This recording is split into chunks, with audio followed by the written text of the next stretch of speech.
Hello and welcome everyone to another episode of Slasher Scotty. I am your host, author Scotty McCoy, and I am introducing the cast members of A Nightmare on Elm Street and other horror and slasher films, and I currently have on the phone with me Robert Rusler, and he played Ron Grady in A Nightmare on Elm Street 2: Freddy's Revenge. Hi Robert, how you doing? I'm great, man. Thanks for having me on, Scotty. Not a problem. Thank you for joining me. So I have about maybe 10 questions or so. The first one I have for you is not regarding the franchise. It's how did you get your start into acting? That's a loaded question. It had to do with a little desperation and then some sexual favors. Makes sense. I met my manager back in the 80s, Dolores Robinson, and I was friends with her daughter, Holly Robinson Pete. Some of you guys might remember her from shows like 21 Jump Street. Right. We were buddies in Hollywood, and she introduced me to her mom, and we connected up, and she sent me to the Loft Studio acting classes in Hollywood in the year 1982, and that's how I got my start in acting. I started going on auditions and did a couple commercials, a couple little modeling jobs, hated modeling, and finally got my first gig with John Hughes on Weird Science, was my first movie. Right. So what was your audition like for A Nightmare on Elm Street 2: Freddy's Revenge?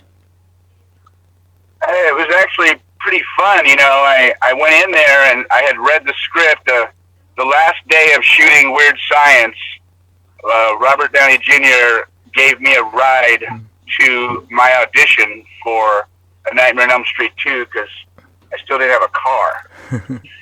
and I took some tips from him as he became quickly my mentor throughout shooting Weird Science. And I went in and I met the director Jack Shoulder and the producers Joel and Joel Swasan and Michael Murphy. Anyways, they asked me if I had read the script, and I said yes.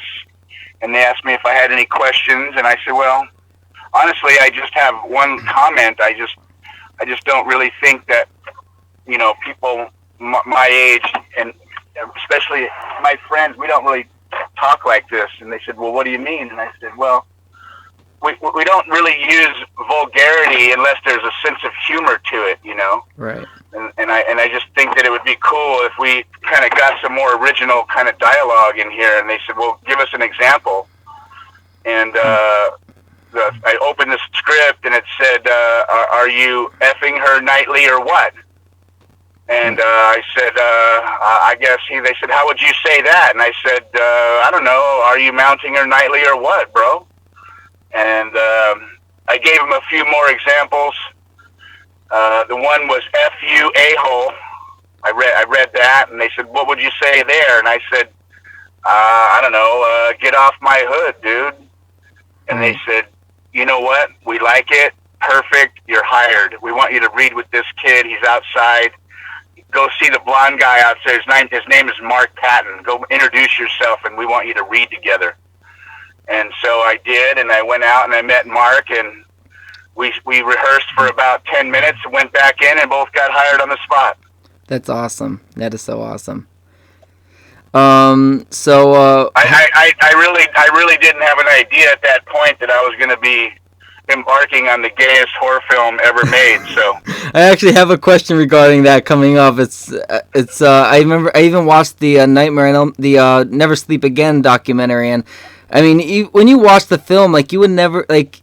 You would immediately be like, was this intentional and all that? You know what I mean? Like, it's literally right there, right in your face, like from the bar scene and everything. Oh, I was. Trust me, I was definitely the first one to raise an eyebrow. I said, come on, Jack, come on, bro. What are we doing here? I've never fought anybody and pulled their pants down, dude. Now let's get real here. Exactly. How? Well, that is not in front of people anyway. Exactly. So how was your death scene filmed and prepped?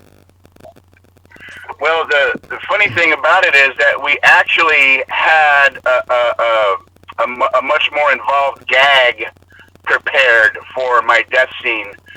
When Robert Englund was in our plan, he was supposed to pick me up against the door, and then you were going to actually see his glove claw. You were going to see him actually be able to pierce and sever my chest, and we had this whole kind of gag set up. But the gag before, when Robert cuts himself and Mark comes out of his body. Yep. That took a lot longer than anticipated. It took about 8 hours to get that gag right. So we didn't have time to shoot my death scene the way we had planned.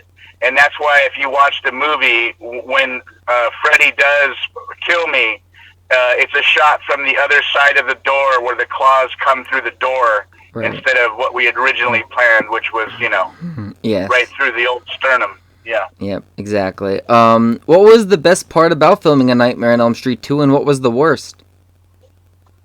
I'd have to pick something to be the worst, and it would probably be, some of the hours. There was nothing really bad or no experiences that I didn't care to remember.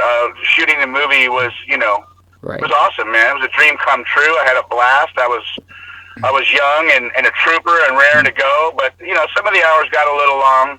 The best part was just working with the likes of Robert Englund and Mark Patton and right. The whole cast, the whole crew. You become a little bit of a family. Right. When you're working on these things, you're together pretty much 6 days a week for 3 months. Right. And working with them, they're all still friends. Right. And when did we shoot Nightmare 2? 85? I think it was 85. The original was out in 84. Yeah, we shot in 85, so, Right. God, that's a long time ago. It is. 34 years we've been roughly, friends. Yeah. So that's crazy. I still rap with Mark and Robert and I are still close, and nice. Yeah, man, there was nothing bad about shooting that movie. Plus, I got paid for it. Awesome. I know, that's the best part. The best part is you can act, have fun doing it, making lifelong friends, and you're getting paid to do it all. I'm still getting residuals, Scott. That's the best. That's amazing, and it's 34 years later, and you're getting all that. Free money, man. Exactly. What was it like working with Mark Patton? Speaking of him, I love Mark Patton. He's just he's a sweetheart, and he's thoughtful, and he's funny, and there's just he is in person. Mm-hmm. What you think he would be from the screen. He's just a really nice guy, awesome. Very intelligent, very creative, and I just got nothing but love for Mark. Awesome. I think he's on my Facebook actually. He accepted my friend request quite a few months ago, and I'm actually going to be reaching out for him also for an interview. So I'd hope he would be able to accept it. That'd be awesome. He's probably one of the sweetest actors you'll ever want to meet, especially awesome. When fans approach him. The way he treats fans and right. And people, people that want his autograph or people that want to talk, just meet him, say hello. He's just nothing but endearing and sweet. That's awesome. Mark's a great guy. That's great. So how was Jack Shoulder as a director? He was terrible. No, I'm kidding. I'm kidding. No, I was really. I love Jack Shoulder. I mean, the great thing about Jack is he knew what he wanted, but he also was really great at balancing, giving you direction what he wanted, but letting you show him the character and letting you discover little things along the way, which is an actor's dream. He trusts that I know who Ron Grady is and how he'd react and what he'd say and why, most importantly, why I am sort of at odds with Jesse in the middle, and I mean in the beginning of the film, right? And why I sort of accept him as a friend, even though we're supposed to be very different. and then you know, why our relationship and the dynamic of all the kids in the high school and where I fit there, sort of a bully with humor, if you will. Exactly. And one thing I have to mention is that in like pretty much all of the Nightmare on Elm Streets, at least the majority of them, what's the name? I can't think of. Bob Shea, right? He was always he always had like a cameo in A Nightmare on Elm Street, and I always got a kick seeing him in that leather outfit in the S&M bar. I mean, I'm like, come on, this is literally like part of. I just couldn't believe myself. Like, he always had like, one of those cameos, and being in that bar like that, I was like, I just lost it laughing. I'm like, this is funny. And yeah, I mean, he's like he was taking a notch out of Alfred Hitchcock's belt there, wasn't he? Right, exactly. Yeah, and casting himself in his own movies. Exactly, and the funny thing is the actor that played Coach Snyder, I believe his name is Marshall Bell. He's not in LA right now. He said he'll be there on the 17th, and he said message him on the 17th, and he'll set up a date and time for an interview. So I'm looking forward to that as well. To be honest with you, out of everybody in the cast, that's who I'm closest with, sort of on a daily basis. Like I really stayed good buddies with Marshall. Awesome. He's another guy that's just he's just got good old boy Tulsa, Oklahoma hospitality. Exactly. And he's a sweetheart of a guy, and he's got a real sick, demented sense of humor, which is right up my alley. And he and his wife and I have been friends ever since we wrapped Nightmare on Elm Street 2. That's awesome. So, what was your most memorable moment while filming A Nightmare on Elm Street 2? I think the death scene, even though I was a little disappointed at the time that we didn't have, that we weren't able to get to the gag that we had planned. I still really enjoyed that day and the process and watching Robert work. I was a pretty young actor. Nightmare 2 was my second film. And watching Robert get in character from the makeup chair to the set to the actual between action and cut. Right. I got to learn a lot about commitment as an actor, and we just had a blast. And we worked really hard. There was a lot of hard work and sweat, and it was hot in there, and it was long hours, but it was all worth it. And yes. I knew I was doing something special, but I don't think I realized that I was going to be in a cult classic like that. Exactly. And speaking of Robert, what was it like working with that legendary and iconic Robert Englund who played Freddy Krueger? Well, first of all, he doesn't stop talking. Man, he can talk and talk and talk, and I love that about him, is because Robert's really a kind of a Renaissance man. Right. He's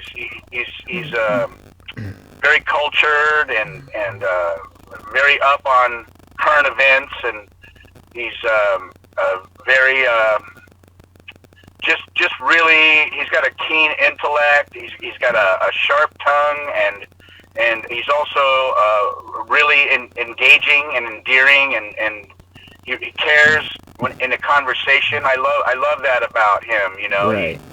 When you have a conversation with Robert Englund, he's 100% with you in the conversation. Right. And yeah, I mean, working with him was a blast. I mean, he's just a really great guy. He's got a fun personality, and he's a very diligent worker with a very his work ethic is impeccable. Right. So we touched on this a little earlier. So most people have recognized the homoerotic content in Nightmare on Elm Street 2. Now, you did kind of mention this, but did you notice this at all on set or when you first read the script? And were there any discussions regarding this content on set? And was everybody okay with what was written in the script per se? I mean, I was aware of it. Some of the other cast and crew claim not to be. Right. But that's what I found humorous. and to be honest with you, listen, growing up in Hollywood, I don't really care. It's not really that big of a deal. Right. But what made it funny is sort of, it's kind of like homosexuality itself. It's like, Right.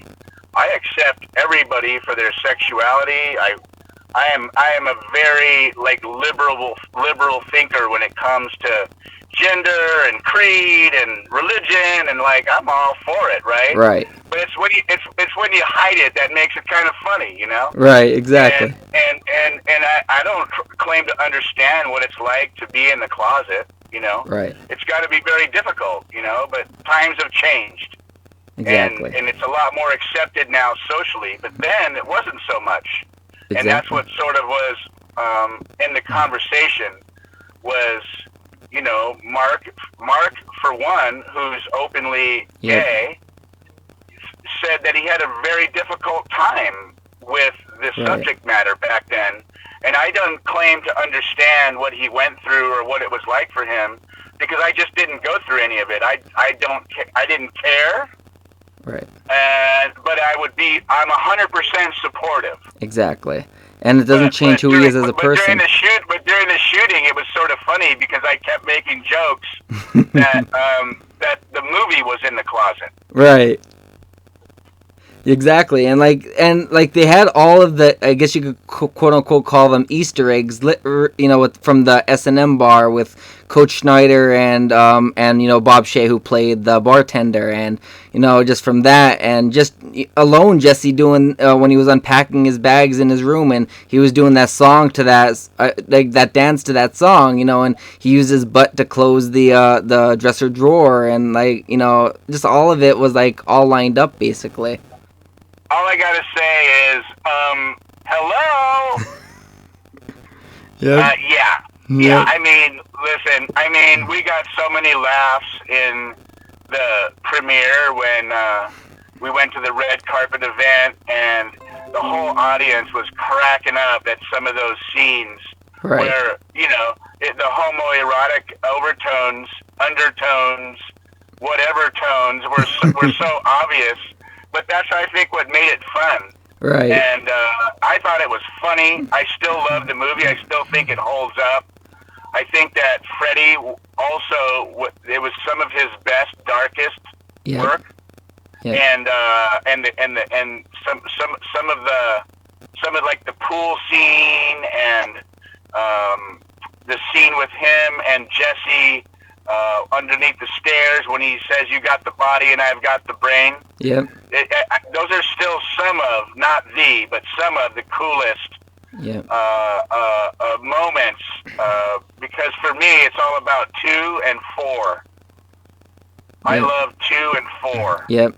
I like all the Nightmare on Elm Streets, but I thought 2 and 4. I agree. 4, I thought that they really had it down.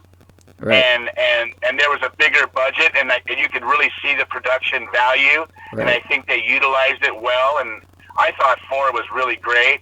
But I love 2 as well because there were some things about 2 that none of the other Nightmares had. Right, and you actually had a really good quote in there that was kind of like, I guess, based on the topic of homoeroticness, where Jesse wants to spend the night because he knows Freddy's consuming his body, and you end up saying, so you have a babe or whatever in the cabana and you want to sleep with me. Yeah, but that's exactly one of the moments where the whole audience started cracking up. I every time I hear that piece of dialogue, I laugh because it's just so funny, and it's just quirky and funny.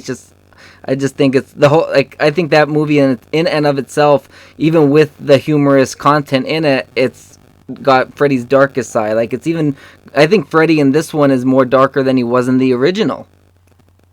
Yeah. Well, that's my whole take on it too, like, my whole perspective on it then and now was just lighten up about it. Like, who cares? Like, don't overthink it. Just, it is what it is. Exactly. And that's what I mean. So I want to be understood, especially in the LGBTQ whatever. I can't keep up with all the letters anymore. In that world, like, it's important to be understood that I am 100% supporter. Exactly. Of anybody's sexuality, anybody's Exactly. beliefs. That's what America's all about, right? Exactly. But at the same time too, it's like let's not complicate it and overthink it. Exactly. Let's just live and let live. Right. And if you can't laugh at especially at if we can't laugh at ourselves, then we definitely need to lighten up a bit, right? I completely agree with that. I mean, what fun is there to be critical about everything? I mean, just enjoy the jokes. I'm very open-minded with every type of joke. I'm not easily offended when it comes to jokes and everything, and I think that everybody, if they just, didn't get offended about every little thing, and they were able to learn to laugh about themselves, but also be accepting of all different aspects of what represent people, whether it be race or sexuality or religion or political viewpoints. Anything. I mean, if we just lighten up and learn to laugh about all of our stuff as well as be accepting, I think this world will be a much better place. I completely agree, with one exception. Yes. I can't really support Trump supporters. I'm just saying. That's true, right? And the last question I got for you is, do you have any future projects in the works that you would like to tell all of our listeners? Yeah, I mean, I'm always working, which is great, and I feel really blessed and lucky. Right now I have a recurring role on Showtime's Ray Donovan. Okay. I play Gus O'Day, and also I just did a show for Hulu. I'm recurring in this one as well. It's called Light as a Feather. Okay.